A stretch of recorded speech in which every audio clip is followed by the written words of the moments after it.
tiny window. There we go. I'd like to call our meeting to order. Thank you all for being here. I'm going to start with, there we go. If you can just say present when I call your name. Pleasantly say present. Helen. Present. Sheila.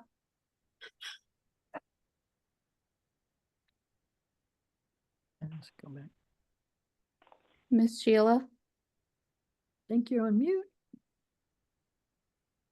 Sorry, I was muted. Present. Thank you. Pleasantly present. Brian. I'm here. Hey, Brian. Michael. Yeah. Hi, Michael. Deborah. Good to see you. Present. Harriet. Here. Present. Ingrid. Pleasant. Pauline. Present. Thank you, Pauline. I know Murshid, I believe, was Planning to be here. planning to join us. Holly, through the chair, he unfortunately is he just emailed Amanda and myself and is he didn't get into detail, but having issues, so he will not be able to attend. Okay, thanks for the update. Oh, sorry. We're fine. Pardon the noise. And we have one member who is out sick tonight. We just heard back from. Okay. I need the agenda. Thank you everyone for pivoting, and thank you RSJ for pivoting. We had to make some accommodations tonight and move to a Zoom only meeting. And I see we have some guests here tonight as well. Thank you for being here. I'm gonna pull up my copy of the agenda. So we have not had a treasurer. Sorry, we have a wonderful treasurer. We've not had a secretary for several months, and we have been sharing and taking turns with the minutes. And I'd like to reiterate tonight that it is very difficult for a commission of individuals with disabilities to be able to multitask and write the minutes and participate in the meeting. So I'm gonna state it again that we need an accommodation from the city and a different solution. And the first item on our agenda tonight was to review and approve the meeting minutes from September. And I like to thank you, Mike, for taking the time to take these minutes. There are some changes that need to be made, but the bigger issue is the formatting. And that's not something that any of us have been trained to do. I know, Frank, are you able to share from Robert's rules some of the information you showed me earlier? Oh, okay. This is the book that everyone got. Well, those of us who are members. I bought my own. And there's a section, chapter 16 on the secretary's duties, and it actually outlines what needs to be on the minutes. And yeah, clearly I did not know this when I volunteered to do minutes in the past. It would have been a little less onerous. It says that you do not have to summarize the meeting. You do not have to write down every comment. You're just there to write down the exact wording of the motions and what the votes are. And also, when there are committee reports or chair reports or officer reports, you just say that, so-and-so gave a report. So that's what I see. This starts on page 147 in our Robert's Rules book. And so it's actually a lot less onerous than it seemed. So thank you, Michael. Holly, did everyone get a book? I didn't get a book. Adrian, RSJ purchased books for us, and Adrian handed them out. Do you still have Michael's copy, and is there anyone else? I have, through the chair, this is Adrian, I have several copies because the meeting they were handed out in, not everybody was there in person. So we can arrange for those who were not in their person to get their copy. But yes, I have a copy for those who don't have a copy. So I will take the minutes. 1 second, Harriet. I feel your hand raised next to me. Frank, would you record it for me? So I have that option also to listen to. Oh, okay, sure thing.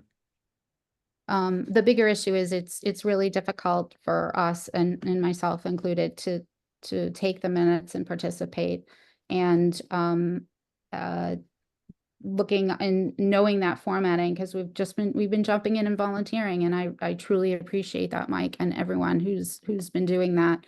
But we really need to get a different scenario set up for December. I'm gonna go to the next item. So we're gonna table the minutes review for now. And again, thank you so much. This is Pauline. Hi, Pauline. Through the chair? Is this the original Robert's Rules of Order? Because I can get it in Braille to read. I believe there's a new edition that was being put into Braille that you had talked about, Harriet, that we were waiting for. Actually, Adrian, would you mind, I know you got some information from Harriet and Frank. Do you have any updates on the versions, or I know you were working on that? I do. I thought I was told I can certainly order Pauline her copy. I thought I was told that was already being done by somebody else, but I can certainly do that. I also understand that Harriet's copy has been ordered. Is that true? Through the chair. This is Harriet. Actually, I spoke to the Perkins Library, and they do not have their Braille copies of the new revised in brief Robert's Rules. So they will be receiving it, but according to speaking to the librarian, it wasn't available about a week and a half ago. Now I'll check in with them again this week and see what they have to say about that. Okay, so if you have not received your book, we need to get a copy to Michael. If there are any other members, if you could, after this meeting, just send a quick note to myself and to Adrian so we can make sure that we get a book to you. Harriet, we're gonna move on to meeting norms, expectations, success factors, and then if you could quickly go right into communication equity, because we're lurching towards a little bit of being behind. Through the chair. The norms are ones we sort of well, and we're still learning to practice, which is say your name and through the chair before you speak. And then listen to yourself so that we don't talk over one another. And then listen to yourself again. And if you're a chatterbox like myself, you could hold back, make space for those who speak less. Those are the three main norms we have in order to conduct our business really well. And communications equity has been quite a complex and seemingly intractable issue, because the website, though we've made steps forward in that Dan Moore wrote to Holly. Oh, I don't think we need to. Okay. We're Right. a little So bit. anyway, the point being, equity is not there so far because we haven't yet got the embosser working predictably. And any number of other kinds of documents, whether it's large print or Braille or recorded, we've just fallen behind quite a lot in that. And we're all committed to a communications equity. And also, one of the things that was missing for me until I've read a little bit more of Robert's rules is ostensibly all communications for our commission need to first go through the chair, not just in our meetings, but in any email or any document. We need to respect the order of through the chair so that less confusion and less misunderstandings will come about. So those are some of the points that I'll bring up, and I may bring up more in others next time. Does anyone have any questions for Harriet? So Harriet, this is Michael. Are you saying that, Excuse me, through the chair, right? Through the chair, please. I don't understand. Am I talking to Holly? I don't understand. This is what I don't understand what we're supposed to be doing. So I- let me explain. When we meet as a public body, and you raise your hand and you ask to talk, and then you get recognized by the chair, and then you speak, you're supposed to start by saying through the chair. We haven't been practicing that along the ways where Harriet's leading by example, saying that's how the parliamentary process rules work. And so that's why Michael didn't understand what you were saying. Yes, I'm sorry that that wasn't clear to you before. Please. So everything we say, this is Michael again. Everything we say, Holly, we say to you. No. Well, you say through the chair to Harriet, I'd like to. I don't. Okay, I'm just supposed to say through the chair. Jesse, I see your hands right. Yeah, so just to simplify it, like in layman's terms, Michael, through the chair to you, to Michael, it's basically it's a way of being polite. It's these are like old time rules, but they make sense because then you can't argue with somebody directly. You're speaking through the chair on an issue or on something somebody said, so it's less confrontational. It's just the way they came up with running meetings, so it's stay civil and professional. That makes sense. So this is Michael again. So through the chair, Holly, I'm supposed to say through the chair. If I'm talking to Harriet, I'm saying Harriet through the chair. And then I say what I'm going to say. Say through the chair to Harriet.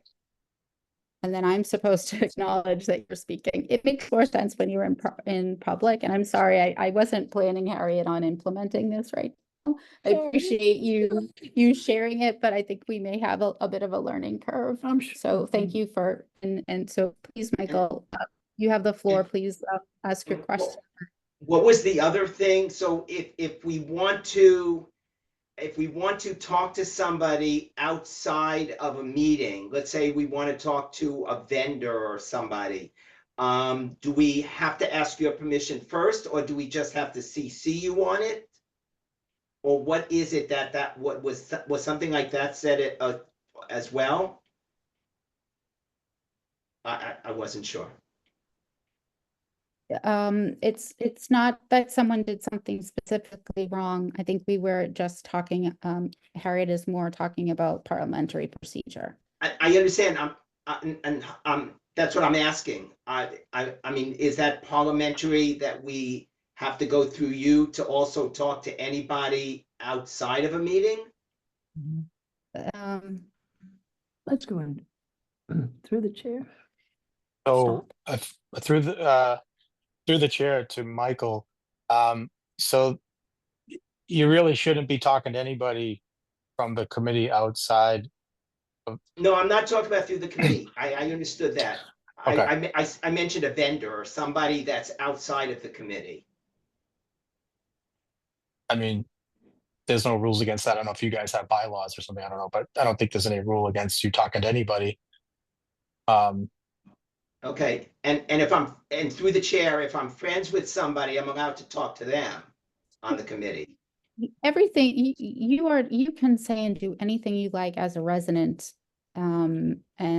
If you were to say that you are representing yourself as a member, but you're asking questions as a resident, or you're working on a project. It's just, that people, not that you or anyone would ever do this, but it is to make sure that people aren't saying they are representing what they're doing or asking is in representation or with the, approval or request to do so of the commission. That's all. And you've never done anything, that, would violate those things. No one has.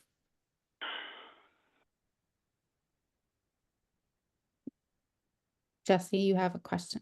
Yeah, I really wasn't planning on talking. I just felt like I could be helpful here. So I would just recommend just, to put a pin in this, and maybe just dedicate a meeting, or ask the clerk for some good links for like some YouTube on Robert's rules.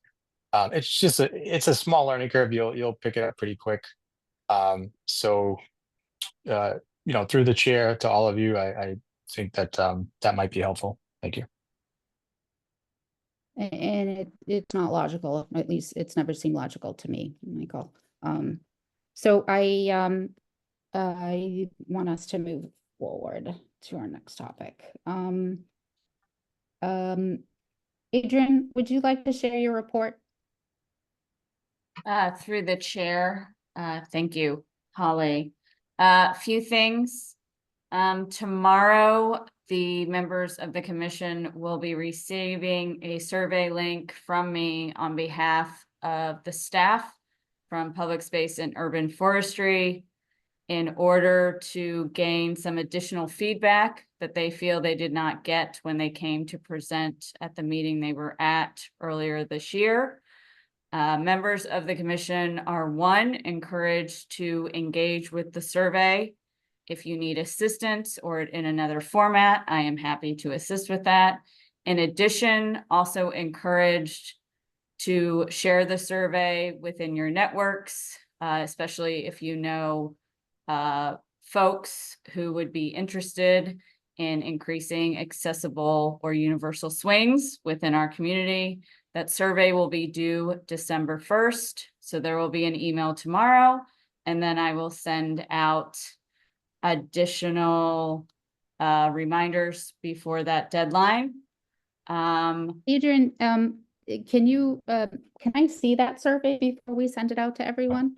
And can you share what it is, what they're looking for, or what it's about? Everybody will get that survey at once, Holly, and that is through RSJ leadership. Can you tell us what the survey is, what the questions are asking us for? It wasn't very clear in your description.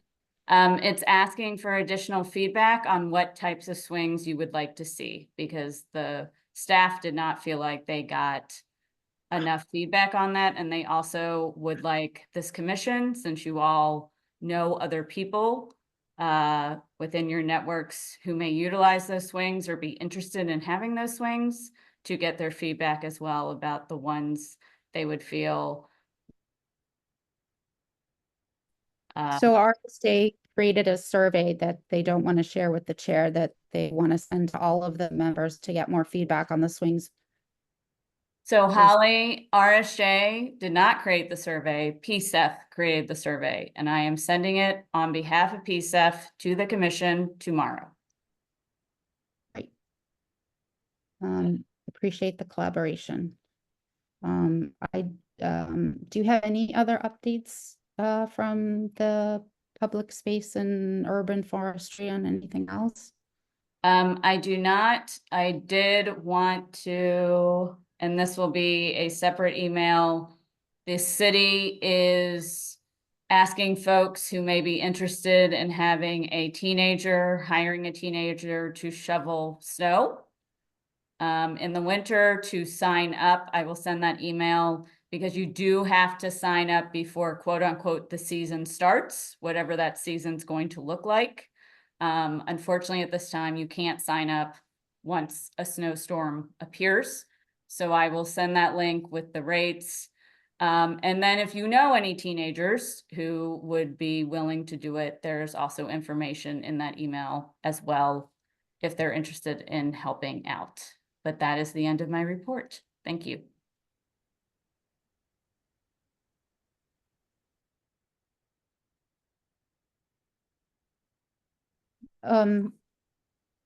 Anyone have any questions for Adrian?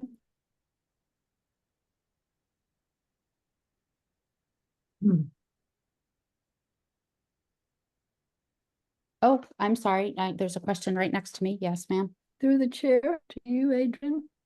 I'm a little bit bemused and confused because I think several of us made efforts to communicate types of swings and so forth and so on.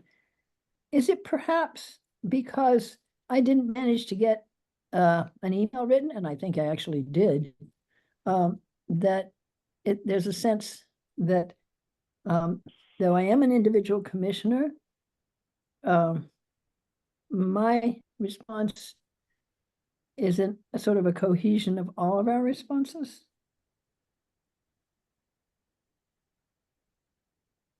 Hi, Harriet, through the chair. Thank you. I don't think they're saying that they're not honoring what has already been received, whether that's been received to staff members either on an individual basis via email or other communication or via the meeting they were at.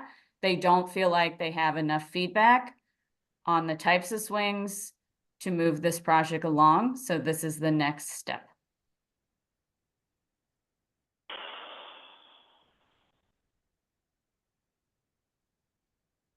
Could you remind me? I'm sorry. I just wanted to write down when they wanted the feedback by.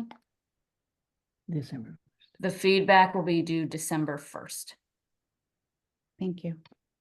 And I know there were some questions that were brought up, and I did speak with Louisa at the ribbon cutting, who said that she was going to send me some information about what they were looking for, more feedback, and I'm surprised that we didn't both get some more information at the same time, but I'm happy they're looking for more feedback. I did share with her that it might be great if we sent it out to families or people who are receiving special education or in the schools who'd like to give some information, or if in fact we're looking at just two different swings, maybe we just do half of one style and half of another. That way everyone gets something different. Thank you, Holly. I will check with RSA leadership how and the best way to include maybe families and such from our partners in the public school system. Great.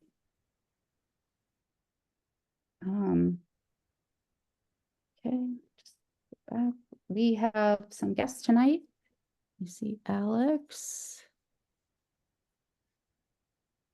And Alex. Hello, Alex and Alex. Share screen with me. Alex Frieden and Alex Epstein. Thank you Yes, both hello. for being here. I guess I don't share well with you, Harriet, because I'm trying to use multiple devices to pull up the agenda. Pardon me. It is 7:44. We are a few minutes early, but if you would like to start, Alex and Alex, I can do a brief introduction. Would that be okay? Great. Actually, would you like to just very briefly explain how I'll we try got to be connected brief. with Alex and Alex? And then I will jump in and talk about what they're here for today. Yeah. Okay. Through the chair. Alex and Alex, you very thoughtfully reached out to the commission, and I can't remember exactly how we connected with each other, but I was extremely happy that Somerville Alliance for Safer Streets particularly reached out to the commission because it's an irony, but it's so common in my disability experience that people who are elder slash disabled are not so, their voices are not so often solicited. So it was a delight to me that you reached out and have a deep interest in accessibility regarding the complexities of bicycle lanes and bus lanes and safe pedestrian crossings, safe for whom is the question. So I thank you for your collaboration, cooperation, and ease with communicating.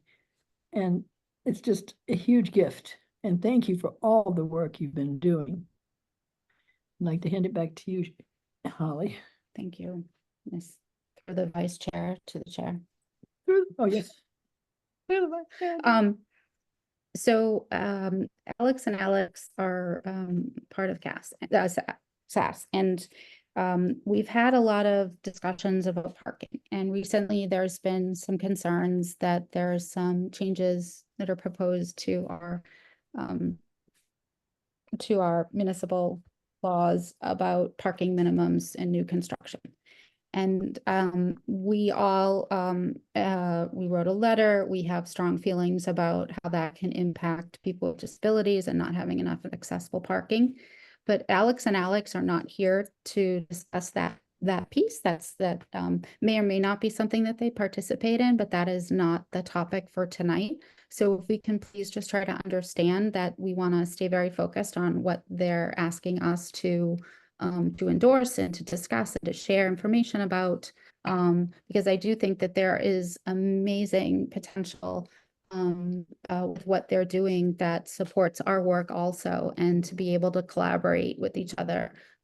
Alex Epstein and I walked on Medford Street on Sunday, and we looked at things, and what was really interesting was to see me pointing something out and him showing me a different view of it, and vice versa, and us finding this medium. And not always are all of us members can agree on everything, let alone our commission and what Alex and Alex are here to talk about. But it's about collaborating and listening. And I really do think that there are some really great things that Alex have to share with us tonight. So thank you all, and thank you for Harriet for asking everyone to read all those documents. And Alex and Alex, you have the floor until 8:20. And if we have more time at the end, after we do our report, I will absolutely come back to you. Great. Thank you so much, Holly. Let me give you an introduction. So Alex and I are from Somerville Alliance for Safe Streets. This is a grassroots organization really focused on safe streets for all, any ages, any abilities. And I serve on the Bicycle Commission, Advisory Commission, but SAS is really there to come from all perspectives. So whether you're a transit user, whether you walk or roll around the city, and if you're someone who is with disabilities who has to get around Somerville or adjoining communities, SAS is really trying to build a very large coalition and approach city planning and city transportation from all those lenses. So we're trying to build what you're going to see today. What we're going to discuss today is really around a shift in the parking proposal that we'd like to see citywide, and with a goal towards getting your feedback on it or endorsement on it. So there's a menu of different options that we're going to talk about tonight. We hope you buy everything from the menu, but your specific feedback on ones would be great. And I'll talk about some of the changes in the last month that we've implemented to this proposal from Harriet's feedback in particular. Holly, you're muted, I think. Would you like us to display one of the documents for you, or would you like to share your screen? What would be the easiest for you and for Adrian? Probably, yeah, I think probably going through the document, the proposal documents. I don't know what your thoughts, Alex, are. Yeah, I wonder if, and I'm going to mostly stay on mute because my children here are in the witching hour. maybe the short PDF presentation would be a good place to start for an overview before diving into the more the actual menu. Just but if you think that makes sense, and I see Holly nodding and Harriet nodding. So thank you for the kind introduction again, Holly. It's great to see you on Sunday. Beautiful day. Thanks, Harriet, for the feedback. That I hope you'll see we've tried to meaningfully incorporate and are really interested in listening more from this group. So and look for ways to work together. So but back to you, Alex. Yeah, so maybe just the summary of the goals is probably what you're wanting to start with, Alex. Yeah, the PDF there. I mean, I also have it up if it's easier for me to pull it up. Adrian, what would you prefer?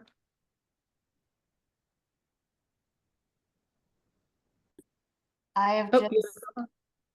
through the chair, I've just made Alex Frieden co-host. So if he is able to share, he should be able to do that. Yeah, sure.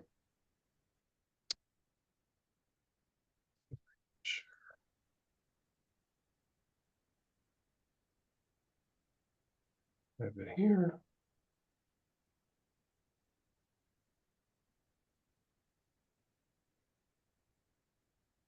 Folks see.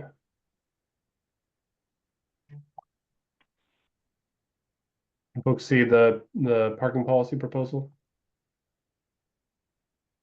All right, great. Good. Did you want to show the slides first? Yeah, we can show the slides first. So as we said, we're from Somerville Alliance for Safe Streets. For folks here, SAS is a group looking at all sorts of issues, motivated heavily by state issues that affect Somerville. But really, we're looking at all sorts of issues and really looking for safe streets for everyone, whether you're a pedestrian, cyclist, transit user, or driver, and whether able-bodied, disabled, young, old, parents. We try to have a broad tent in our steering body and try to include many as part of the organizing. So, and in 2021, we had nearly 900 people signed on to be part of our community. And this is a volunteer grassroots organization, not affiliated with any city, but try to influence city-based policy.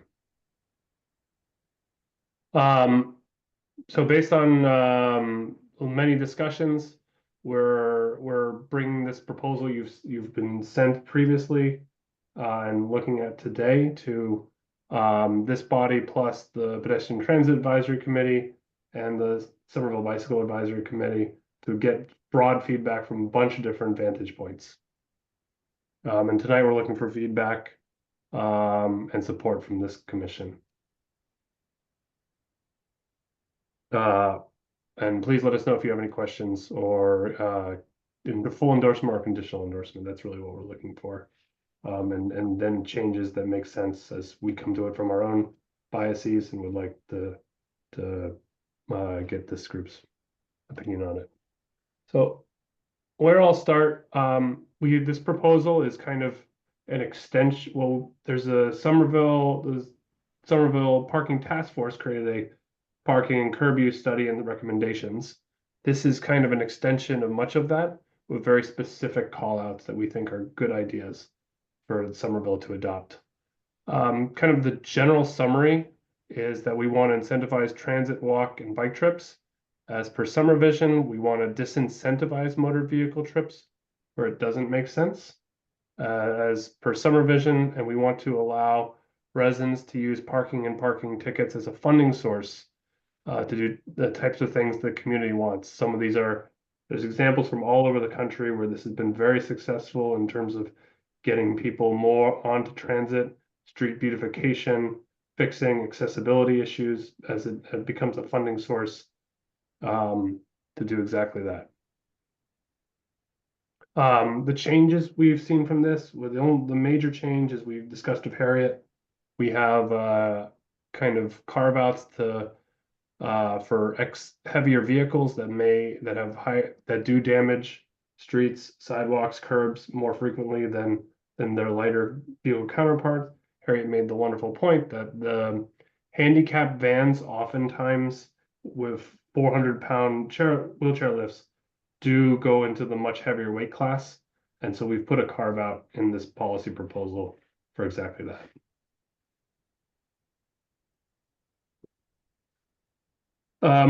Mainly there are 4 sections to this proposal. And I guess we'll start, how do you want to do this? Through the chair, do you want to walk through each one in particular? Do you want me to kind of walk through a quick survey? However, you would like us to. If you could scroll a little bit further down on your document. Yeah. Thank you. So in general, we've had 4 different categories. We have day and nighttime parking permits, a differentiation between the two. We have on-street parking costs and a shift to how we do this in Somerville. There is safe vehicle screening to have parking enforcement. Oh, sorry. Yep. Safe vehicle screening to change what we ticket in terms of dangerous, what has been called out here as dangerous features of cars that are somewhat at odds with safe streets. And the last one, which is the main piece, is the parking benefit district. So having a body that can support money that goes from parking tickets to fund various things. And there's examples that we put in here for even as as far away as Northwest Portland, but as close as Brookline Village that have done this to great success.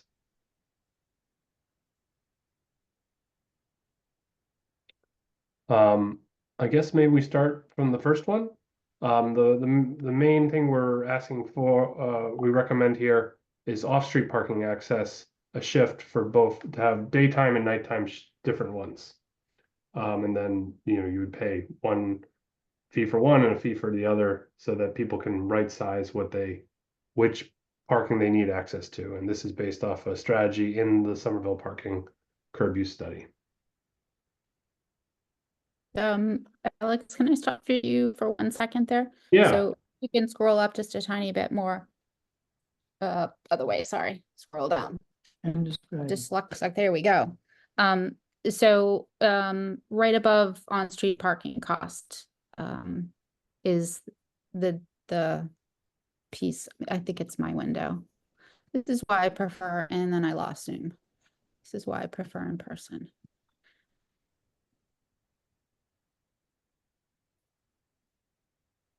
There we go. Okay. Could you just show me just a little bit higher of that first paragraph?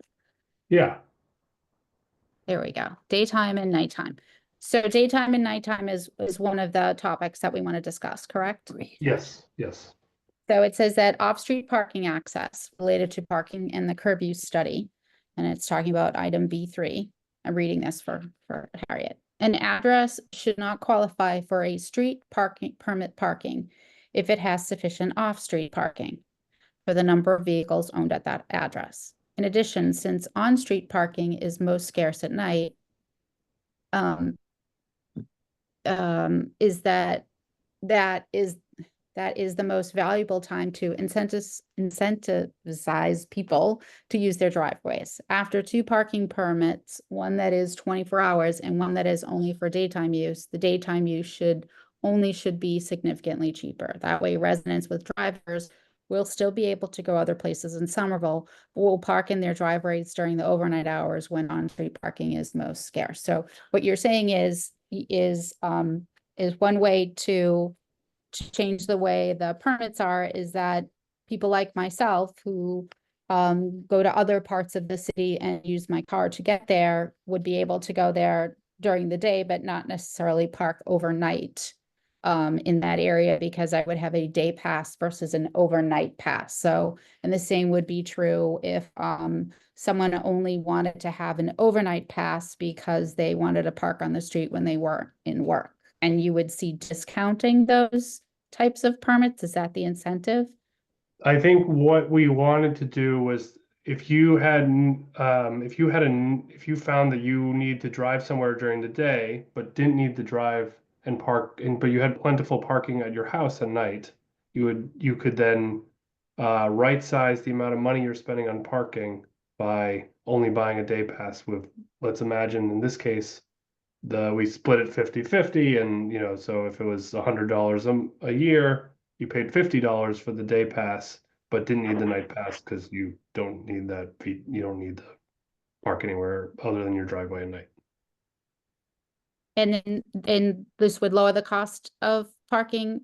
Yeah, is- that was the Oh. idea, that there's some split. And then we would be able to park in our driveways on the overnight hours. Yeah, and vice versa as well. You met the similar story for day versus you need it at night to go somewhere, and you would park in your driveway during the day. And I know you're referencing the parking use study strategy. Is that the idea of the different hours for different permits? Does that specifically come from that study?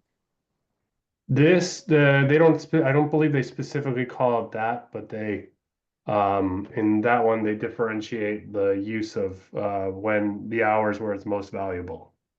But I don't think we're recommending this. I don't think it's recommended in the parking study. I'm going to open it up if there's anyone in the commission who'd like to raise their hand, or Miss Pauline, if you would. Pauline, would you like to add any comments? Where you're connected on your phone? I'll let you go first. This, through the chair, this is Pauline. The whole thing to me, and I guess it's just because it's me, is confusing as the dickens. I've lost you.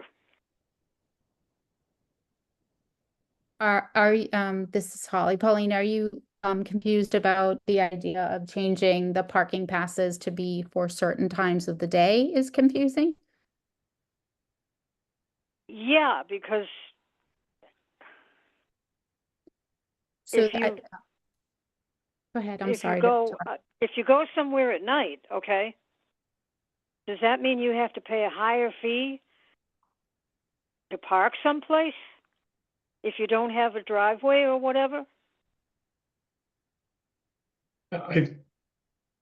If I may, I think what we're suggesting here is that whatever you would pay on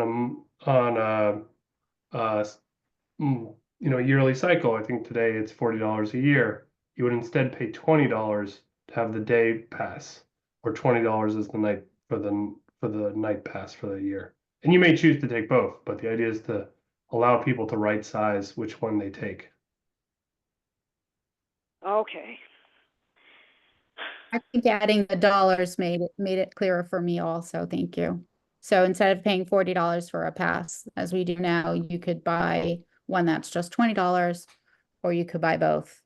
But then, like me, you'd have to try not to lose both, but then you could have the same thing as before. You're gonna have to wait. I see your hand, Harriet. Any other feedback you want to give, Pauline, before I move on to Mike, whose hand I saw next, and then it was Sheila. Through the chair, no more. Thank you for sharing. Michael, and then Sheila, and then Harriet. Through the chair, Alex and Alex, thank you so much. That was it's very interesting. The only thing I wanted to bring up was so when you talk about getting access to some of the parking tickets, I would ask that you would not, I don't know if I don't know how to say this, but that's how we budget our money, is through parking tickets for people who are illegally parked in a parking in a handicapped parking spot. So I don't know if you wanted to include that. I'm kind of hoping you wouldn't, but just to be clear as to exactly what money you're asking for, what it would be used for, because that to me wasn't clear of what exactly you would do for it. It seemed kind of open-ended. And then who would be in charge of it? I think in that sense, you have a lot to think about that when you make this proposal. Yeah, so on the parking benefit, yeah, no, we're not planning on taking a handicap parking that funds this body. But I think one thing we do want to do is, so in Brookline, in Northwest Portland, they've taken the parking costs And they've given everyone in the city who has not taken the parking costs free transit passes. That is fully paid for by more progressive pricing of on-street parking given the cost of housing. And that allows for people to take a more, figure out what do they want to do, and moving people who are taking up spots with cars that may or may not need them, and who are on the edge because they have other options to be able to take those other options, and it's a big incentive for that. Similarly, in Brookline Village, what they've done is both street beautification, pay for parking for businesses local businesses that the parking bodies want to support, as well as a number of other options.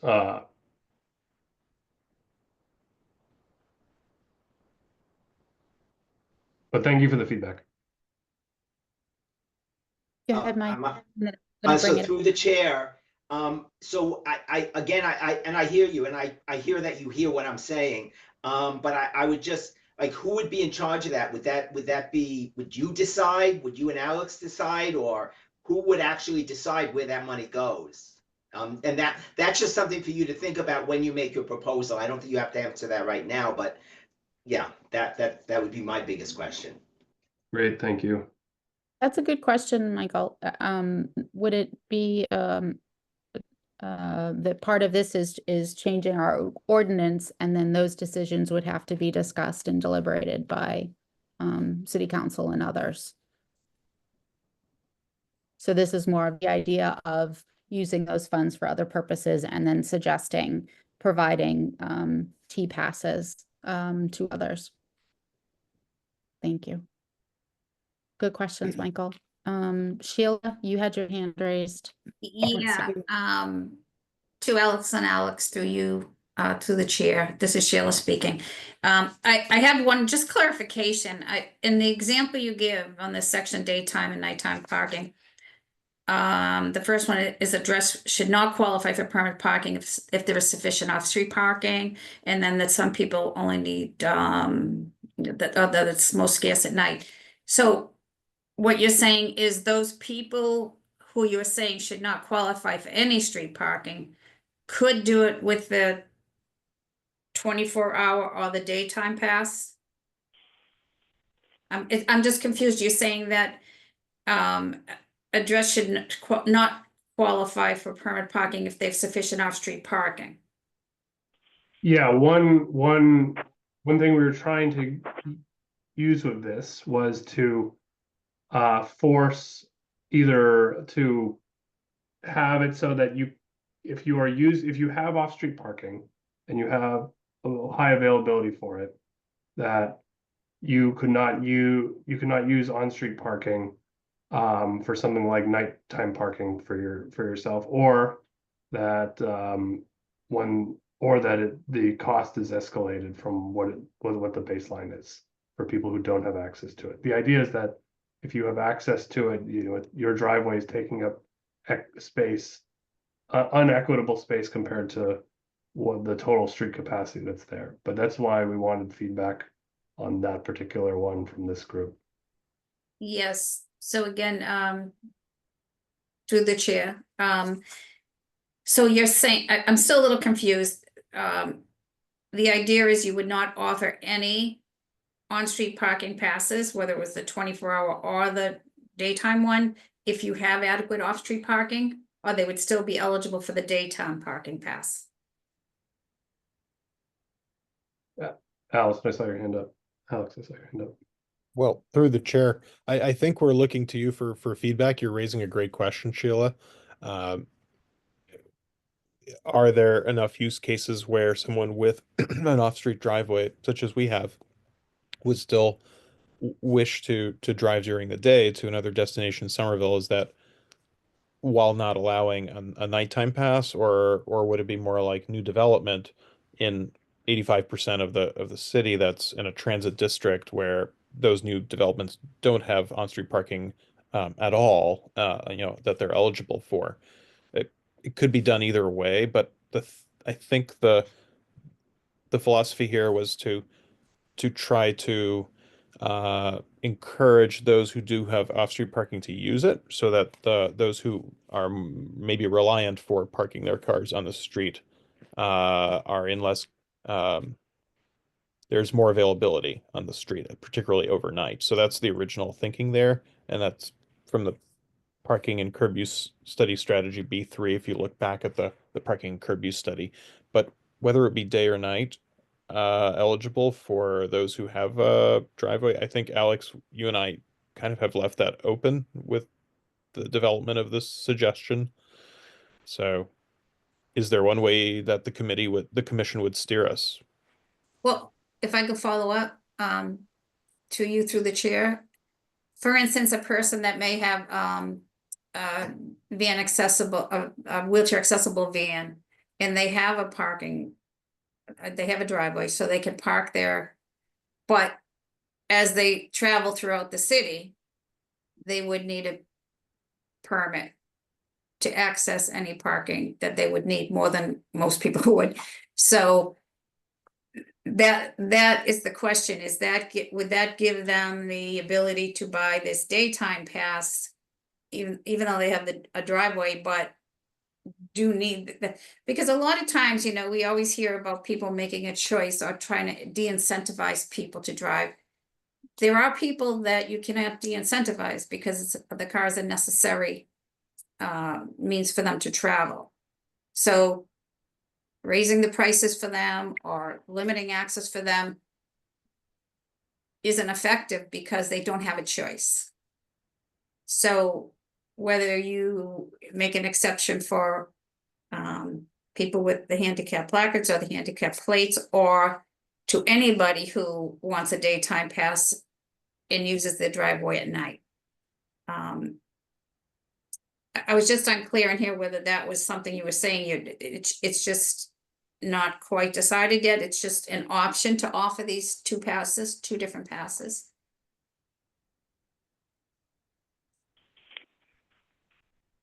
And if I may, through the chair, I think overlapping this is the recognition that for people with disabilities who rely on a vehicle, an accessible vehicle, to be able to go places just for daily mobility, maybe that's a reasonable exception, and that's something that, similar to the weight provision, that, you know, we might take that back and say, well, actually, for folks who need an accessible vehicle for daily mobility, maybe the rules would be different. And that's, I don't know, you know, Alex, I'm just thinking out loud here, but I think that's another direction this could, you know, this could be handled. Another way is to have an exemption. Okay, I'm gonna, it is 8:13. I'm gonna let Harriet ask her question, and then I see Deborah has her hand raised. Just checking if there's any other hand raises I've missed. Nope. Go ahead, Harriet, and then Deborah. Through the chair to And thank you both, through- Alex's. Yeah, through the chair to Alex. Alex, and please stop me in 2 minutes so that everybody gets a chance. I think there's a bit of a blind spot, which is, I noticed, though I found the curb profile for me as a blind reader extremely complex and not well summarized enough for me to fully grasp. But having lived in Somerville, as I keep saying to you poor people, for 41 years, and living on a small side street, a dead end, that certainly has no driveways. Well, no, sorry, there are 2 people who have driveways and there are 4 people who do not. But we have a private way, so we've been very fortunate. But my thought is this was founded as an immigrant village and villages, or whatever you want to call it. So if I understood correctly from the study, only 36% of residents actually have driveways. And so it's an interesting process. And then if you have, for example, a family member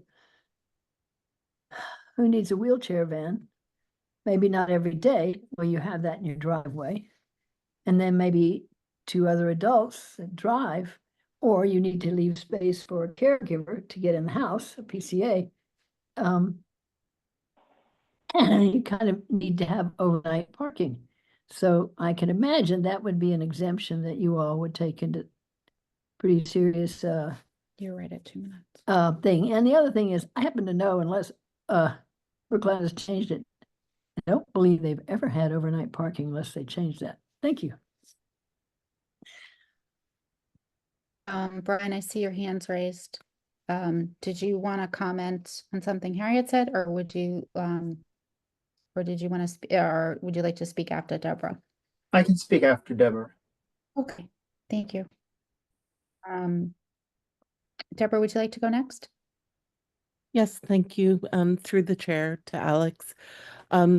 Regarding exceptions for disability, I'm just wondering how that will be determined. For instance, I use a cane. I don't have an accessible van, but I can't travel by foot very far.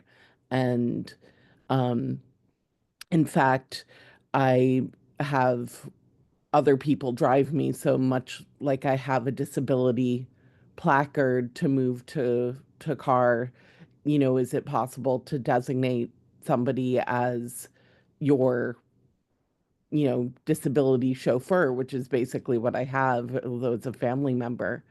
It's just something to think about. And I just have a question. And not, that person may or may not be a resident. And if that person was picking you up or needed to leave their car, just having a handicap placard is not enough. They would have to have a resident or a visitor sticker, or you would have to have one for them. Yeah. There are lots of different scenarios. Thank you for sharing that one. Brian, would you like to go next? Sure. Yeah, this is Brian Postlewaite. The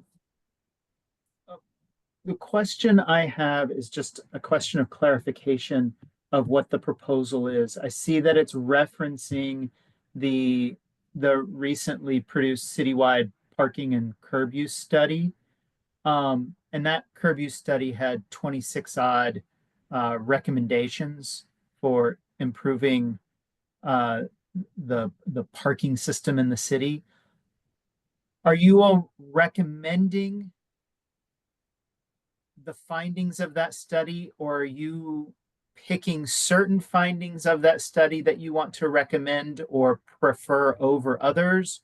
Or are you proposing a new proposal altogether? It's not entirely clear because you're kind of mixing and matching.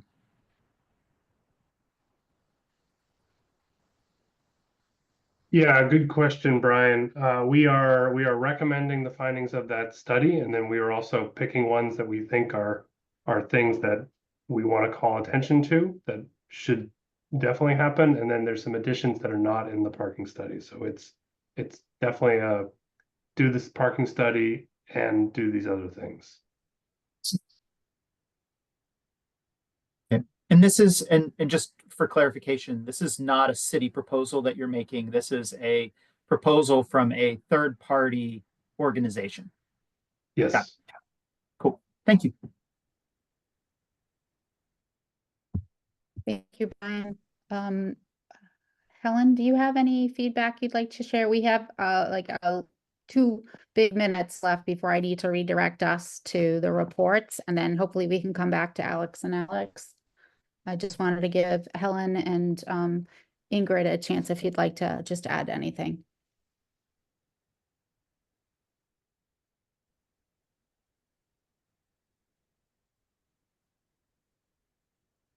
I would like to add something Thank through you, Helen. you, Alex. First of all, obviously, we all want safe streets. And I would certainly approve of the safe vehicle screening. I'm not too sure on the others. Unfortunately, I didn't print it out and it's pretty hard to read on my screen. But there is one part of it that I find quite unfair, not necessarily for people with disabilities, but people throughout the city, that says if, for example, there are 3 people in a house, the first one would pay $100. They all had cars and no driveway. First would pay $100, the second would pay 2, and the third would pay 3. That's a lot of money for a lot of people, for most people. And I would have great difficulty in supporting that. The other 2 issues, I have to think about those before I would want to make a choice. Thank you.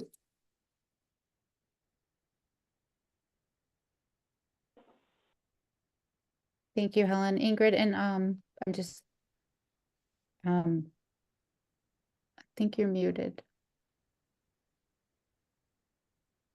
Hi. My brain got a little, Ingrid through the chair. Thank you.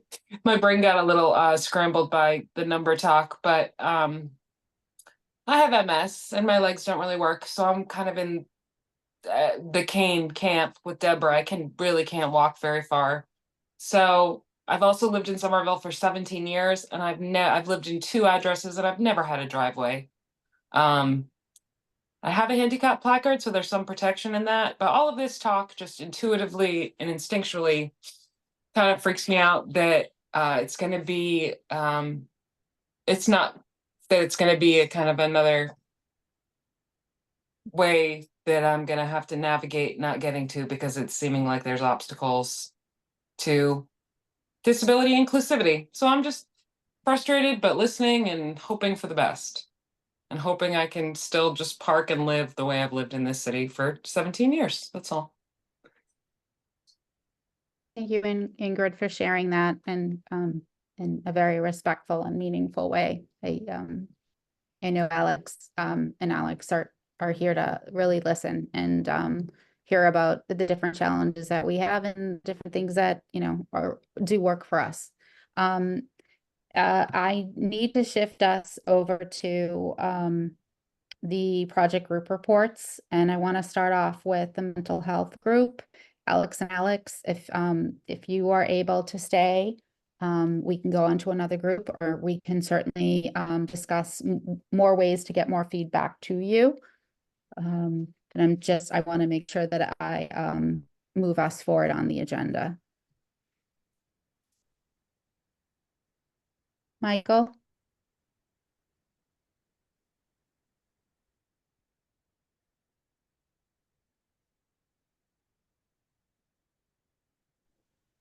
Okay, hi, everyone. Through the chair, this is Michael.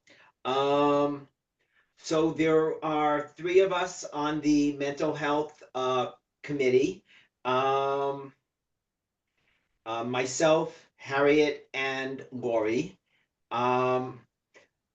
So we had met once to discuss how we want the committee to look like, how we want to do, what we're interested in.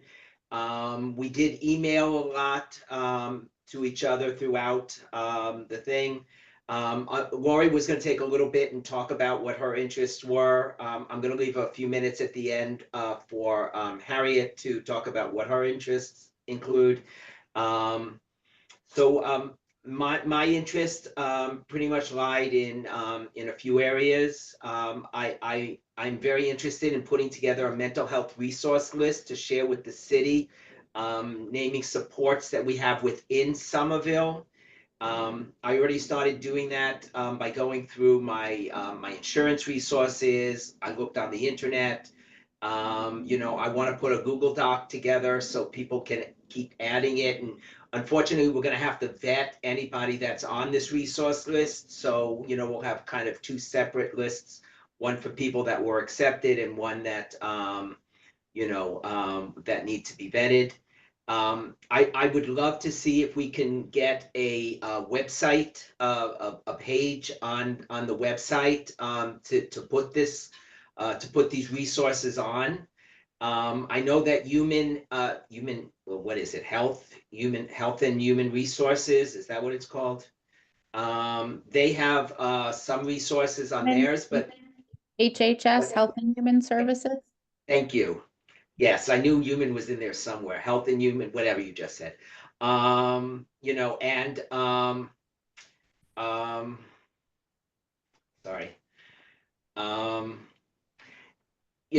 Some of their resources are from people outside of Somerville, and I'm not putting them down. I'm just saying, for me, I think we really need to encourage people to, as much as they can, to use the resources in Somerville. We have some really great resources. I would also like to invite, local professionals to offer videos like on mindfulness or meditation, which I think will also bring them more to our website and get them more interactive with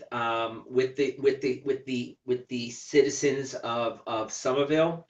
And that we would put that out there to people within Somerville to say, hey, if you want to do a video, please, and then we'll again vet it out. As a citizen, I spoke with Patty at Community Outreach, Help and Recovery Program. I wanted to see what training the police and the cadets get about working with people with mental health issues. The cadets get about 15 hours, 12 hours for mental health and 3 for autism. They're an 8-week program. So it may not be a lot, but it's still sufficient. It's still something that that they get. After they graduate, they suggest that any officer who might come in contact with someone who might be showing mental health or developmental disabilities, which kind of means all of them, can take a 40-hour course that they offer. And that is voluntary if they take that course. The 40-hour course is a crisis intervention to have an early action plan for police officers dealing with the increased calls for service to better communicate and work with people in crisis, especially somebody who, like if they have a developmental disability or if they have autism or mental health and they're anxious and they're going, I can understand that sometimes it's really hard to know, are they just acting out, or are they, is it something that has something to do with their mental health? I also thought of contacting the fire department, but I have enough on my plate, so I decided to do that at a later time. As a citizen, I also spoke with Liz from the Special Education Parent Group, and they have expressed interest in working with us. Unfortunately, we did talk on the phone, we did do a lot of emails, but she's just very busy. She has a life herself. So, but they are having a meeting next week, and I plan to go to connect with them to see how we can assist. Or I'm not going to commit to anything, but I'm going to go as a citizen and tell them I'm a commissioner. See how we can work together, what things I could bring back to the commission. As a citizen, I also spoke with someone at the high school, because there are 3 programs that I would actually like to do next year. One, I would like to put together a mental health kind of presentation for grade 6 kids. They have their own set of concerns. I don't think we could do it for the whole school, so the whole school district. So if we're gonna make it small, do it for the 6th grade. In my mind, I wanted to propose a contest where kids can draw posters promoting mental health disabilities. I also, and then the winner, I would love to, to give each one of their class members a book. That would be on me. I would be donating the books. Give them a book on, the book that I wrote. And then we would also do presentations to the classes about mental health and talk to them, especially now. Mental health is such a big thing with kids, and there's not enough support out there. And then I also was hoping, because May is Mental Health Awareness Month, and I would like to also work on 2 presentations for the parents and the students if they want to come. One in March for elementary students and one in May for high school families, where we talk about mental health. And that would be a whole thing where we'd have somebody do a presentation, and then we can have even smaller breakout groups.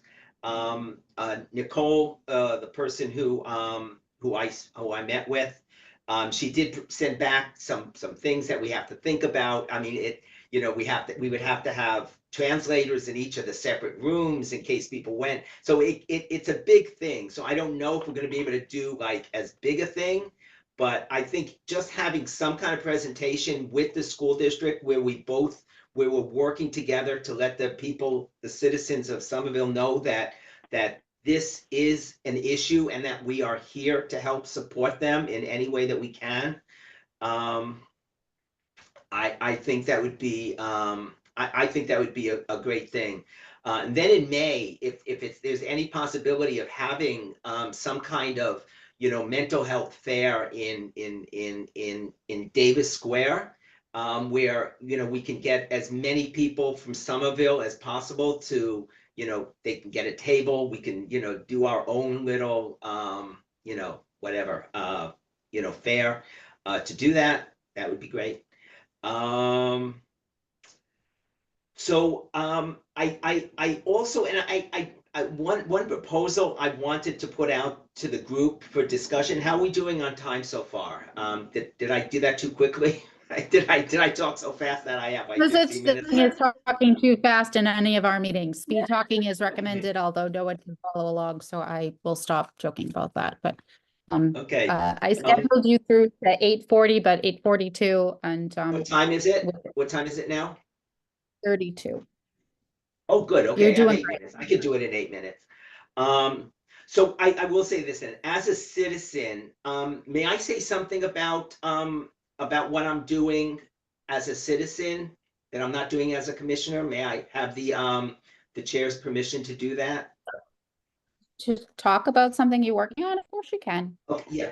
Okay, because I wanted to mention about I just started I have a YouTube video, a YouTube channel where I'm talking about I talk every day about my journey with complex PTSD. And I just wanted to let people know to know about it. And if anyone would be interested in watching it or subscribing to my channel, that would be appreciated. I also, my autobiography, I also put that out, and that has my journey with mental health. I know I'm whispering at the end. So in the next few minutes, before I give the floor to Harriet, if she even wants to say something, because I didn't know Harriet was going to be here tonight. I wanted to talk about the correct term to use for mental health. And I know that I have an idea. I kind of started off with non-visible disabilities, but that includes too many.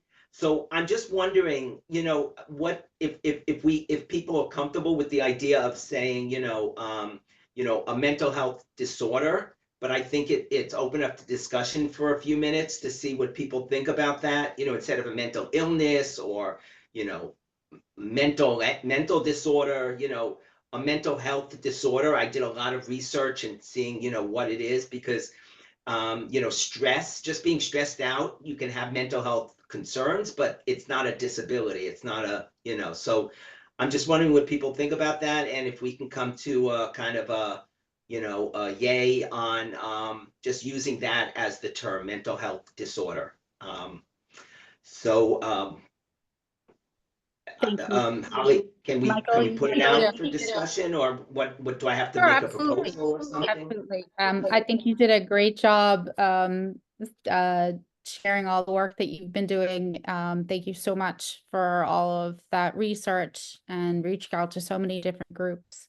And talking about, planning in May of 25 during Mental Health Awareness Month. We will definitely put that on our calendar, and we'll need to, when we meet in December, we are going to talk about, what we're going to do in the new, calendar year.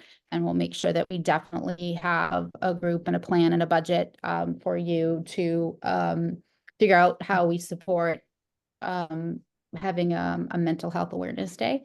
And the grade 6 and the March and May pieces, those were the 3 events that you had shared. We should also in December make sure that we put those on our calendar, and give you the support and feedback for all of those things. So thank you so much for doing all of that work for all of your group. And I know you need to add a piece as well, Miss Harriet. But as far as can you just clarify what you meant about which term you prefer and don't prefer?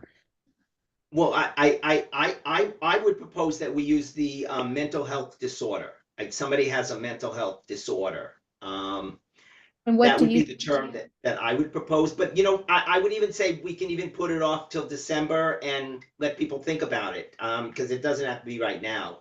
Because I know we do only have like a couple of minutes, and I really do want to be respectful if Harriet does have something she wants to say, or if she doesn't. So are you okay with putting it on till December?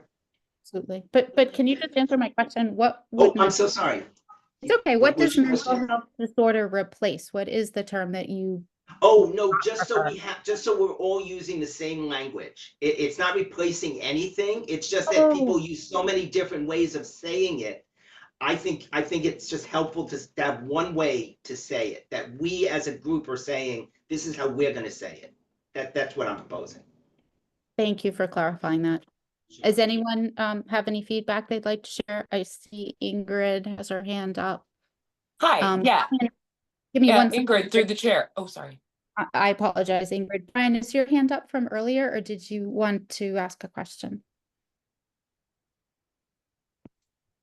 My hand must be up from earlier. Okay, thank you.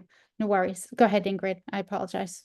Hi, Mike, I just want to clarify. So when you're saying that as a group, we're going to refer to it as mental health disorder versus what? Mental health disability? Like, is it a term? I don't understand the term that we're changing in reference to what specifically. Right. So as I was saying, it's just that language is very important. How we use language around disabilities is very important. And I think having a common language is important. So I'm just saying, if we're going to refer to a mental health disorder, instead of saying a mental illness, or this person has a mental psychiatric disorder, or we just use the same language, because a mental health disorder can cover all of the mental health issues, and we can be specific, absolutely. But I'm just saying, when we're talking more broadly, I just want to let's all use the same language. That's all I'm proposing. Okay. Did I answer your question? Yeah. Through the chair? Okay, thank you. I think through the chair, I just want to say that I think that we should definitely do that and have a discussion about it. People should engage with that, but also that that's going to take some unlearning. So there may be some some foot in the mouth while we get deprogrammed. So just but no, I appreciate you saying that, and I'm all for that. I Well, through appreciate the it. chair, this is a very safe place to say whatever we believe, because this is a place that we also learn. I learn every day I come here, every day. So Absolutely. thank you.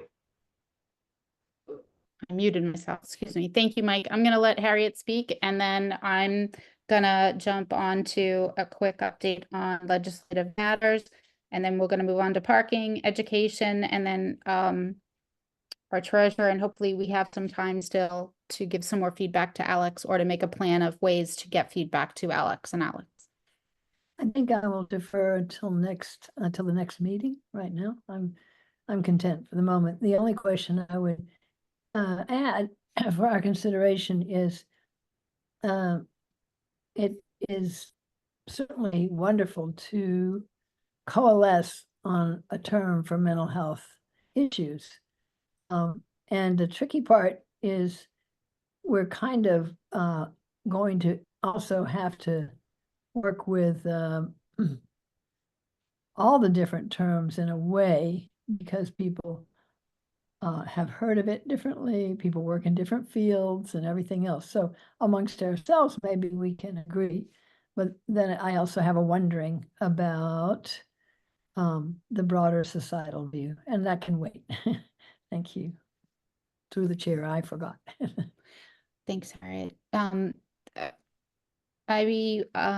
I also like, Mike, that you talked about updates for the website, because we definitely need to have more information there. And it would be great for you to provide that content. And then we'll work on with the city on, how that would look and what we're able to do. And I think what you touched on, having resources that are local, ties very closely to even what Alex and Alex are talking about, how we as a community, are here, safely being pedestrians and also safely accessing our resources that we have available here to us. I'm sorry, I know our other member was not able to join us tonight, Laurie, and next time she'll give us an update in between. So I'm gonna move very quickly over to legislative matters. The only updates that I have right now is I've been going back and looking at things that were previously filed or things that may have fallen off, because at the end of a legislative session, anything that wasn't finalized out has to be refiled. And I was just doing some searching and getting some information on some important topics that we had talked about. So, and myself and Sheila and Helen have been chatting about the importance of, us advocating, not only at our local city level, but if we were to see things at a state level or beyond that. And certainly advocating for months of awareness, especially in May, when we will discuss and be aware of mental health. I think those all tie very well together. Sheila or Helen, do you have anything that you'd want to add to the lightning round on legislative matters? No, I mean, I think we already discussed the testimony that we gave on the parking eliminating the parking minimums. And that's part of that. That's right. I did an update on that. I was told that members of that committee would be reaching out to me to talk about our suggestions of how to find a middle. And I really do think that there is a middle. I think that, our goal is to make sure that regardless of the building, that the same amount of parking would be reserved for persons with disabilities, and that could coexist with minimums and decisions of the designers of the building. But once I hear back from them, I'll make sure that it comes back to our group to discuss again. Oh, you're rolling. I thought you were waving. No. Excuse me. Okay. Parking. Sheila, would you like to give a super quick update? I know we've been reviewing reports. Yes, we had presented testimony for the proposal before the city council for the elimination of parking minimums on any new construction, residential or commercial, which would mean that anyone building a new building in Somerville would not need to provide any parking.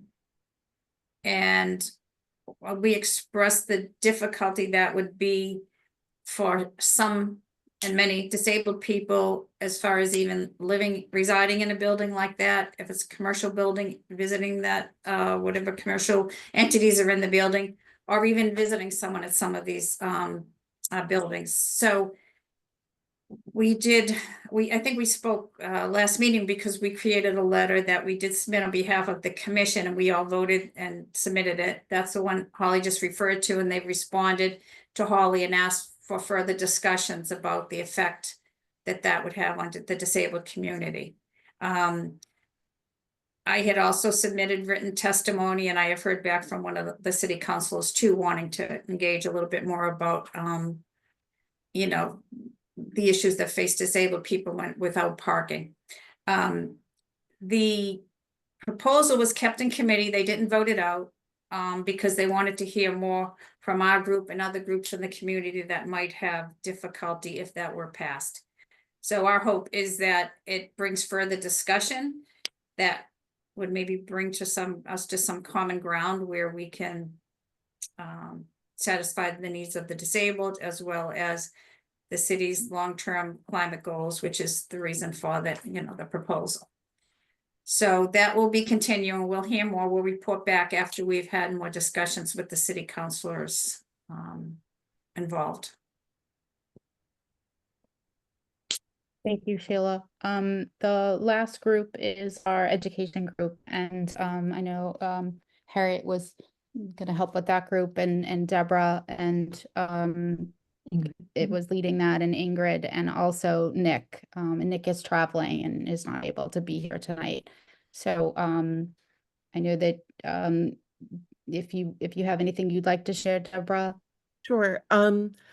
It's had started out, I have been trying to coordinate with CPAC, which is the Somerville Special Education Parents Advisory Committee. I know that they have recently just conducted a survey of their members about their needs. So I have written to them to ask them that when they were done reviewing their survey, if we could have a meeting with the committee and figure out how we can help them. One idea I had was if we can give a presentation, for instance, on the difference between a 504 plan and an IEP, which, you know, can have implications for students. I have not heard back from them yet, and then I have had some personal issues in the past few weeks, so I haven't followed up. But I am also open to hearing from other members of the committee for other avenues in that they might have.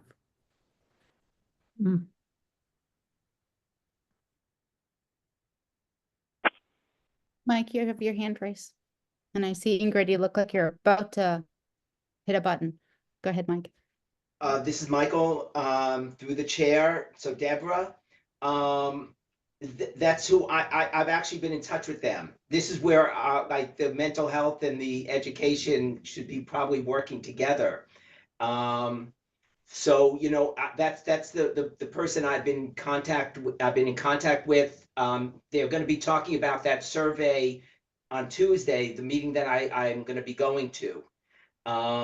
So if you want to go to that meeting, you know, to introduce yourself and, you know, and do that, that would be great. But if not, that's fine too, because I'll also be there. Yeah, and they're very interested in working with us. But as I said, they are very busy, you know, with their own lives and then having to do all this above it. So yeah. Thank you, Michael, and thank you, Deborah. Ingrid, would you like to go next? Yeah, I can definitely speak to how overworked the special education system is because my kids are in it. So I may be able to Deborah, we should email each other directly more. I may be able to wiggle my way in somewhere in the course of a meeting or some correspondence about something in the special education realm, for sure. Go ahead, Mike. Thank you. This is Mike again through the chair. They actually are doing a number of workshops. I think they have 3 workshops. I know they're doing one on IEPs. So I do know that they are working on with I forgot the name of the organization they're working with, but they are working on doing these kinds of workshops for their families. And the one thing I'd like to just offer to the groups where it's appropriate, certainly mental health disorders and on education, events, funding, resources, training, materials. You know, we have a fund set up for education, which we've used for several books. It might be something we decide we want to host a speaker for either of those topics. I'm not saying go out there and please don't make promises that we can fund things, but please keep that in mind that we do have funds to use and that there could be great help that we could provide with those funds to both of those groups.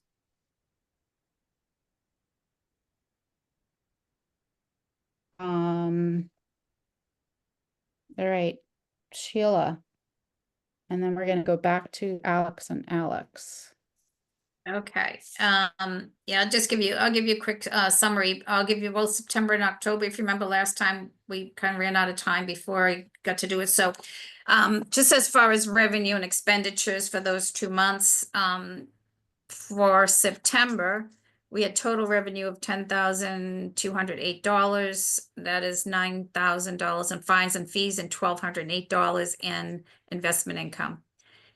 And for October, we had a total of $11,296. Of that, $10,300 is from fines and fees, and $996 is interest income. On the expenditure side, in September, we had mainly 9 of the scholarships were paid in September. And there was 1 reimbursement to Holly for the reimbursement she's been waiting for since January at the Celtics game. And Holly, don't forget you have another piece of that we have to submit. Okay. And so that was a total of $50,176. Again, mostly the scholarships. There were 9 scholarships, and then the 1 reimbursement. And for October were the last 3 scholarships, and that's all the expenditures were all scholarships, totaling $16,500. So all our scholarships are paid now. The kids have all gotten their money. And I do believe we've also paid all of the Disability Pride Month event vouchers, but I'm going to be meeting with Stephen on some of that, so I think we'll square them. We're still working. I'm working with auditing because in both September and October's reports there was an error. To me, it looks like just an input error that doesn't change the revenue or the expenses. Those are all correct, but the ending balance is affected by it, so that's why I'm not giving you the ending bank balance. But we will have that straightened out and we'll get an update next month. The other thing I do want to remind members is that we voted $500 at one point for transportation to and from these meetings, both for members or for a member of the public who needs transportation due to their disability. So just so that members know that there is, you know, reimbursement available, whether you take a cab or a ride service or whatever transportation you need to take to get to our meetings, you're able to be reimbursed for that. And on that note, Green Cab, I think I might have mentioned it last time, has recently purchased a wheelchair accessible van. And they were in the process of, yeah, it's great. It's really, it really is. And they were in the process of hiring a driver for the van, and I haven't touched base with them, but I will touch base with them on that to see if it's working and if there's any particular way that you have to order that, you know, whether it's always available or whether you have to order ahead of time. So I'll get some more information on that, but I think that's a great thing that that they've added that to their fleet. So let's see, and the only other thing I'm working on actually with Holly to straighten out some of the bills that were charged to our account that should have been charged at RSJ, so we'll be straightening that out in the near future. And, yep, I think that's everything. I think, but what I'll do, mid-year, so December, so probably for the January meeting, I'll do a more comprehensive report just to look at fiscal year to date and what we have, what we've spent, what remains. And just gives us a good picture of where we are. We're doing, you know, we still have our healthy reserve, and we've paid the bulk of the money. You know, the largest expenditure we ever have is the scholarships. So those are all complete. So. Okay, I'd like to put a motion forward that we vote to fund the 2025 Somerville High School Scholarship Program again, and that we put it at 50,000. I know we raised it to 55 and then we moved it to 66, but I think that I'm recommending that we start with 50, and then if we need to adjust it based on what the candidates are and what that group comes to as a decision, so that we can put aside that 50 as a reserve. I'm going to open it up for any questions or comments. I second the motion. This is Okay, I have a second. I'm sorry. Yes, and now I'm going to open the floor up if anyone has any discussion. This is here. You're the only one who would like to discuss, my dear. Go No, right I ahead. just want to say, it sounds like we're being fiscally, quote unquote, responsible. And yet, given how costly education is, I would hope we may add to this by the time we're ready to award. It's just a wish. That's all. Just a thought. Thank you. I think that's a very good comment, and I think all of us, I agree as well. So if no other discussion, then I'm gonna put it to a vote in favor of approving $50,000 for the Somerville High School Scholarship Foundation. Those payments will follow the same process that's as we have in the past. Those checks will go either directly to the individual students or to their schools. They will need to tell us the night that they are notified that they are being given these awards, where they would like that given, and they will be handed at the time a packet with information of what we require and what those options are, and timeframes and expectation of what we need that is considered complete, and the processing time in which those checks will be issued. So we're moving forward in a much more grown-up way, Sheila, with our treasury process. So I'm gonna just do a roll call. Oh, Helen, sorry, Sheila, you have a question? You're on mute. Yes. I actually had two things, but now I forgot one of them already. I just want to mention that I think that's the best approach to allot the 50,000. It can be changed at any time, and we use it all more like we did last year. But I would also encourage members to join on the committee that reviews the scholarships. I think it would be good for people, you know, to rotate and take it because it's a great process. Deborah, you know, and I and Harriet was able to take part, you know, a part of it.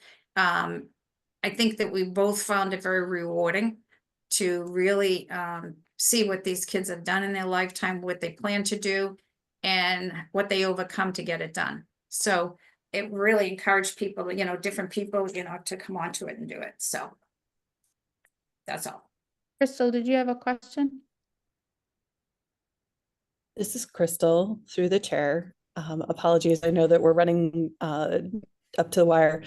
I had two questions. One is I couldn't find information about the scholarship despite knowing it existed on the commission's website. And so I wanted to flag that as a where would someone find information about the scholarships in order to apply?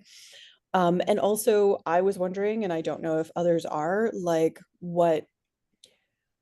who is applicable or able to apply to the scholarships. I just started grad school, but I know that we support high school students because I heard that in the reports and have heard it before, but I wanted to ask I don't have information. So and thank you for asking. So the Somerville High School Scholarship Foundation is a nonprofit that works directly with the city of Somerville's school department. And the guidance counselors work with each student in the high school to apply for scholarships. And money is donated from various sources, large, small, everything in between. And they work very diligently to get these kids these local scholarships. So we use their application and their process. They manage everything. The students don't look for ours. Part of what we developed was we don't have a separate question. We don't ask people if they are disabled. We use the information that they give finally in their essay questions. We have some key things that are looked for if they are talking about their own disabilities openly, and if they are talking about why they are looking at specific careers that will support persons with disabilities. And then those applications are reviewed completely blind. So it's not something we publicize. It is something that we partner with the Scholarship Foundation. And I'm gonna start the vote so we have some moment to go back to Alex and Alex. Helen? Yes. How do you? Yes. Sheila? Yes. Brian? Yes. Michael? Yes, and I have to excuse myself. Thank you. Through the chair. Nice to see everyone. Deborah? Yes. Harriet? Yes. Ingrid? Yes. Pauline? Yes. And I'm a yes also. Okay, so 1, 2, 3, 4, 5, 6, 7, 8. We still have 9 members. So the motion passes. We will fund $50,000 for the 2025 graduates. And we will make those simple changes in the process, Sheila, and we'll make sure that we communicate that with finance and with Yes. that group. And I have one last quick vote, and I think that's listed on the agenda, funds. We went to the Monster Mash and we used the majority of what we had existing, but we did buy some small toys for the kids and some more pops and some more supplies. So I would just like us to vote to cover, I think it was less than 300, but I'm just gonna ask us to cover $300 for those items that we paid to be present at that event. May I have a second? Second. Ingrid got you first. Ingrid seconds. Any discussion? No. Okay, Helen, how do you vote? Yes. Sheila? Yes. Brian? Yes. Michael? Oh, sorry, Michael's not here. Deborah? Yes. Harriet? Yes. Ingrid? Yes. Pauline? Yes. And Holly. That was an incredible event.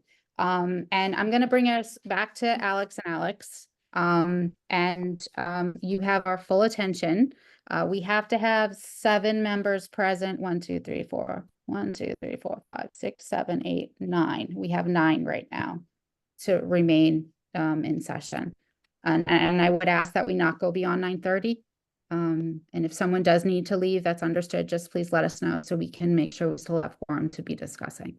And I will follow up and encourage everyone as a resident who's read all this information to reach out to Alex and Alex directly and share some lovely insight and feedback. And I'm going to turn it back over to Alex and Alex. Holly, I know you're not seeing my hand up because for some reason my screen isn't working. Oh, I'm sorry. I Please have go to ahead. leave. Ellen. Okay, thank you. I just wanted to let you know that. Thank you, Helen. We We appreciate still it. have enough. Yes, we do. 6, 7, Thank yep. you. Good night, all. Thank you, Helen. Night, Helen.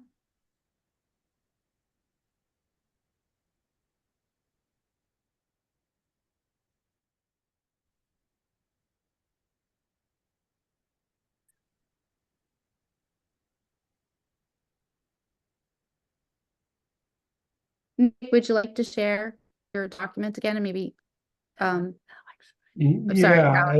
and what I'd like to say through the chair is for any feedback you have, we're really looking to make this work with this committee. And getting feedback which from perspective that we don't normally have. Let me share.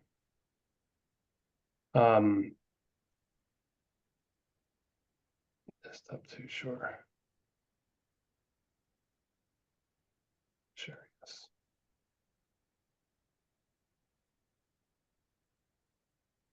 Yeah, maybe while you're pulling that up, Alex, I'll also just point out Bonnie used to be was a founding member of SAS and was on the steering committee for first couple of years. So shameless plug that if any of you are interested in potentially being more involved in SAS and making sure that the perspectives of the commission are even more integrated, we would love to have you. So end plug. And I think what Brian, thank you, Alex. I think what Brian pointed out also was clarifying that you are a grassroots local This is a organization. grassroots coalition. We have no power, no authority, truly just a neighbor to neighbor effort. The only Excuse me, through the chair, through the I chair. have to run because there's another call coming and I need to take it. Okay, thank you. Good night. Bye, Colleen. We got 7. Everyone is a resident. You're also a member. And I encourage everyone to advocate in all ways as a resident and anything that you're interested in. I'm not sure if everyone knows that Bonnie was a longtime member and she was the former chair of our commission and a Somerville resident and a wheelchair user. And the reason she had to leave the commission was because she couldn't find an affordable, accessible place to live anymore in the city. And it's really was sad. I'm sorry. She did a lot of great work. Go ahead, Alex. Holly, I'm sorry, through the chair, and it may Sure. be, I'm counting, but it appears you only have 6 people present on this meeting. 6 commissioners. Sheila, Brian, Michael, Deborah, Harriet. Michael is not here anymore. He left. Sheila, Brian, Michael, Harriet, Ingrid, Polly. Damn it. We fell to 6. Well, We can still are we talk, able but to we still? can't Are listen, we, but we can't provide feedback or we can't deliberate. The Right. meeting can't happen without quorum, so the meeting. No.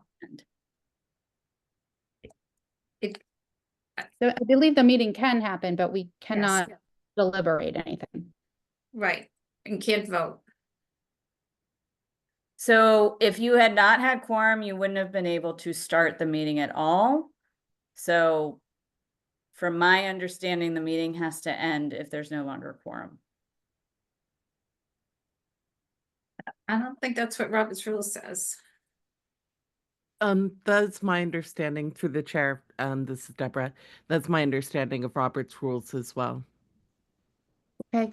Thank you, Deborah. Thank you, Adrian, for bringing that up. I'm really sorry, Alex. I'm gonna send and thank you, Adrian, for bringing that up and for us also. I will make sure that I reach out to both of you and that also I reach out to the members to remind them to give you some feedback and see where you are in your cycle with this. And if you get enough individual feedback from us, or if you would like to have more time engaging with us in this manner or in another manner. Wonderful. Through the chair, thank you for having us. Thank you for staying up late with us both. We really do appreciate it. And so I'm gonna call a motion to convene. To adjourn. Adjourn. Who was the second? Second. And there was Second. another 2. Deborah, yes. Yes. Thank you. Okay, all those in favor? Aye. Sheila? Aye. Aye. I have to do roll call. So we have Sheila? No, You're not in favor, okay. Brian? Yes. Deborah? Yes. Harriet? No. Ingrid? Yes. And I am in favor, so the ayes have it, and you still have to. I appreciate your polite protest, but we are convened, everyone, and thank you so much for being here tonight. I had the kid to put to bed, otherwise I would have protested. I Rules want are to. rules, My kid's Robert's dying. I ruling. gotta go. We need to follow those But rules. I'm Thank with you. I want the meeting to go on forever. Thank you. Good night. Bye.